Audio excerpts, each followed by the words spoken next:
And if you want a strength test on the magnets, you can see this is just one side holding up this can of spray paint. So you can just literally just, there you go.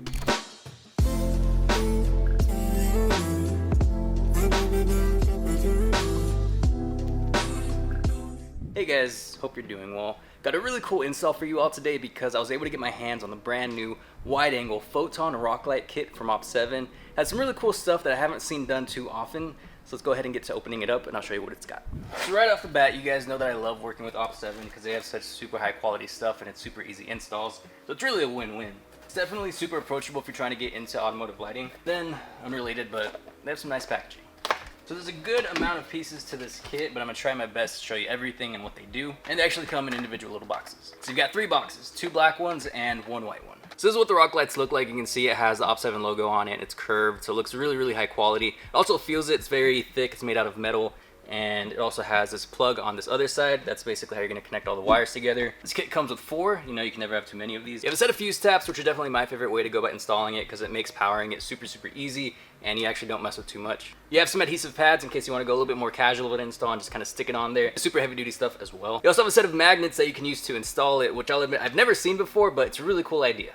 They're super sturdy as well. You have a set of screws, wires to connect it to power and ground. Then you also have the cigarette lighter in case you want to go for more casual install. In the next box, you'll find 4 very long extension wires to basically be able to reach all the areas of the vehicle, and a bunch of zip ties because you can never have too many, and this will help secure all the wires so that they're not hanging down. And you can secure the wires to various mounting points underneath the vehicle. This white one, we have the module as well as the remote. So basically, you can control all the colors through this, and this connects to all the lights and basically tells them what color to change to. It's coming under the hood. You can see we have this panel right here. It says Fuse Relay Center, which is a fancy way of saying fuse box.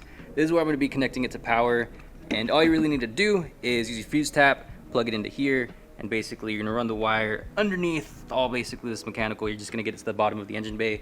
You're going to pull it underneath the vehicle, then you're just going to position the lights in the wheel wells and just tuck up all the wires. That's literally it. It's really that easy. The hardest part is just getting the wires and everything underneath the vehicle, but if you have some clearance, it shouldn't be too bad. So with the fuse tap, essentially what you're going to do is you're going to remove the fuse from power that you want to use, and you're going to put it into this housing. As you can see, it has an extra opening there. That's where you put the fuse already on the vehicle. Then you plug this piece into where the fuse originally went, and that's how you're able to send power to both pieces. Then for this piece, you're really just trying to make a ground. So I would suggest if you can find a little screw in your engine bay somewhere out of the way that's holding onto metal, probably easiest thing to do would be undo it, put this in between there, and then just screw it back in. You'll have that contact to make a good ground, and you'll be good from there. Next thing to do is take your module. You're going to get this end right here that has a single plug, and you're going to plug it into your power source cables. You're going to have these 4 extensions on the other end, so you're going to take your extended wire, and you can see the pattern right there. There's also an arrow right here that lines up with this little divot in the ring. You're basically just going to line the arrows up and push it together. Then on the module's end, you actually have this little lock which will twist into position. You can twist it tight, and you're securing your cables like that.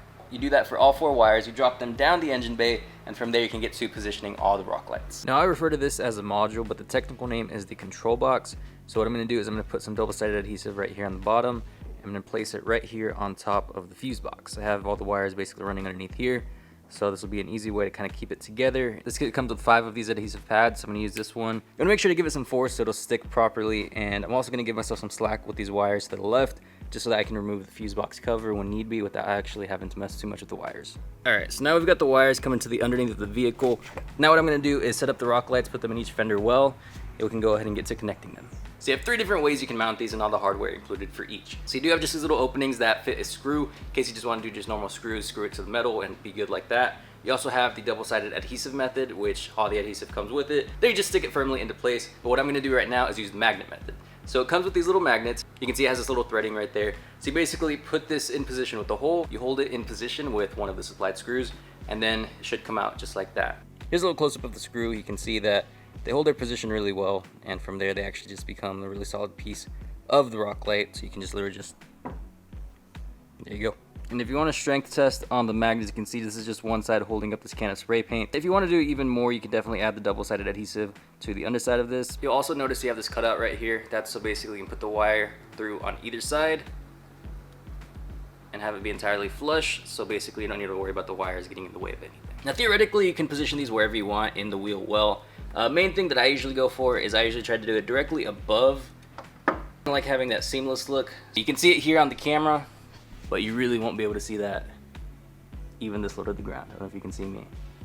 So I think that's where I want to keep it. Here's a little close-up of what it's going to look like in the wheel well. You can see each magnet on each side, and it's definitely holding its position really well, so definitely happy about that. Got them all in position, so we can go ahead and start plugging them up to the wires. It's the exact same way as you connected these extensions to the module, so it should be pretty easy. You just got to spread it throughout the vehicle. So we now have everything all plugged up. Wires still need to be buttoned up though, just to be out of the way. Go ahead and get to connecting our ground. And I found a single stray screw right here. I'm going to use that for my ground, being that it's connected directly to metal, and basically just screw this end to the firewall. And now you have your ground.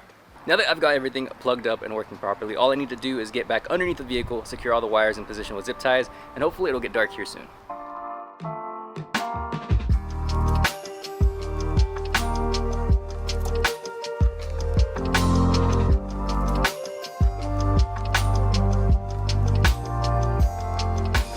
Just ignore the fact that I'm missing a bumper and just check out this actual mode that the lights have.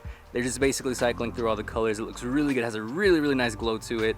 You can see just like here on the floor, it's actually casting a lot. I'd say that's probably about a good 7 feet that you're getting just in this direction. You probably get more depending on the light situation. I do have some lights out here, but nonetheless, this is actually really solid, especially for having just these single little lights, because they are in a radiant arc, so they can actually project very far. And the more clearance you have for the light to come out, the more you'll actually see the light spread throughout the floor. It is a little darker out here, so I'm trying to give you guys some light so you can see what the remote actually has. S, I believe, is for speed, and then M is for mode, so you can actually adjust the modes. So this mode right here is basically a pulse between the colors. You can slow it down if you want to, give it a nice transition, or speed it up if you want it to have a nice little party effect.